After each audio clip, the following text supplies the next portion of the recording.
Welcome back to my channel আমার রান্না with blogs.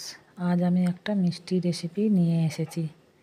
ছোটদের অনেক ভালোবাসা, বড়দের প্রণাম জানিয়ে আমি রেসিপি শুরু করছি। দেখো আমার রেসিপিটা বানাতে কি কি লাগবে। এখানে আমি ছানা নিয়েছি, অবশ্য বাড়িতে ছানা কাটিয়ে নিয়েছি, গাজর নিয়েছি, একটু চিনি নিয়েছি, এলাচ নিয়েছি। বেশ সামান্য এই কটা উপকরণে হয়ে যাবে। গাজরের কালাকাঁদ না, গাজরের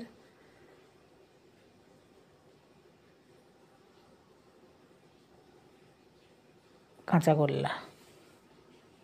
কাঁচাগোল্লা বানানোর জন্য আমি এখানে গাজর গ্রেট করে নিয়েছি। কড়াই সামান্য একটু ঘি দিয়ে গাজরটা একটু নাড়াচাড়া দিয়ে নিয়েছি। একটু ভাজা ভাজা করে ঘি দিলাম, কারণ গাজরের যে একটা স্মেল থাকে, তো ঘি দিয়ে দিলাম। তারপর একটু নাড়াচাড়া করে নিলাম, ভালো করে নাড়াচাড়া করে নিলাম।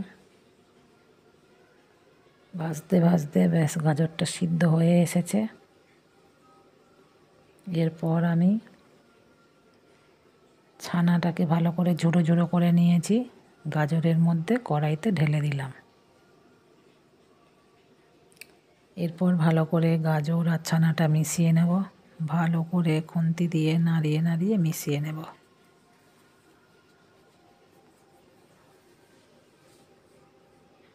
ভালো করে নাড়িয়ে মিশিয়ে নিচ্ছি।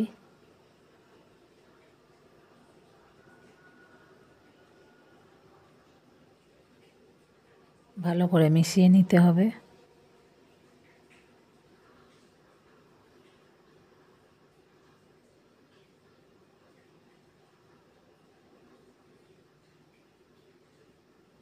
ভালো করে মেশানো হয়ে গেছে। এখানে আমি পরিমাণ মতো গুঁড়ো চিনি দিয়ে দিলাম।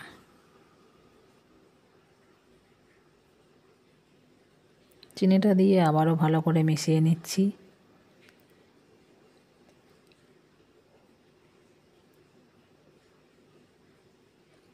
ভালো করে খুন্তি দিয়ে নাড়িয়ে নাড়িয়ে মিশিয়ে নিচ্ছি।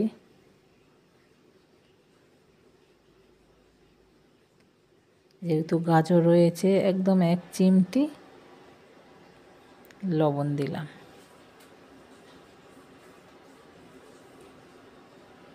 এখানে ভালো করে মেশানো হয়ে এসেছে।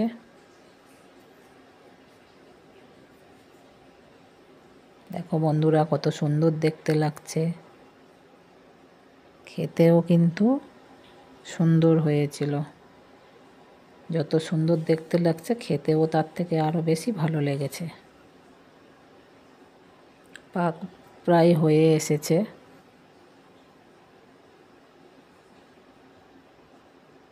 ভালো করে মিশিয়ে মিশিয়ে পাক তৈরি হয়ে গেছে।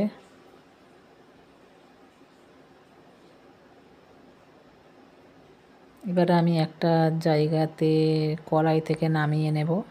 নিয়ে হাত দিয়ে লাড্ডু বানিয়ে নেব। কাঁচাগোল্লার শেপ দিয়ে দেব। তার আগে আমি 4টে এলাচ থেঁতো করে রেখেছিলাম, ওর সঙ্গে মিশিয়ে দিয়েছি। তারপরে কড়াই থেকে নামিয়ে গরম গরম কাঁচাগোল্লা বানিয়ে নিলাম। দেখো বন্ধুরা, কত সুন্দর লাগছে। নতুন বন্ধু হলে প্লিজ চ্যানেলটা সাবস্ক্রাইব করে পাশে থেকো। আর একবার হলেও অন্তত এইভাবে মিষ্টি বানিয়ে দেখো বন্ধুরা, অপূর্ব লাগে। বাড়িতে বানানোর জিনিসের স্বাদই আলাদা হয়। কত সুন্দর দেখতে লাগছে দেখো। প্লিজ কেউ সাবস্ক্রাইব করে দিও, নতুন বন্ধু হলে পাশে থেকো। টাটা।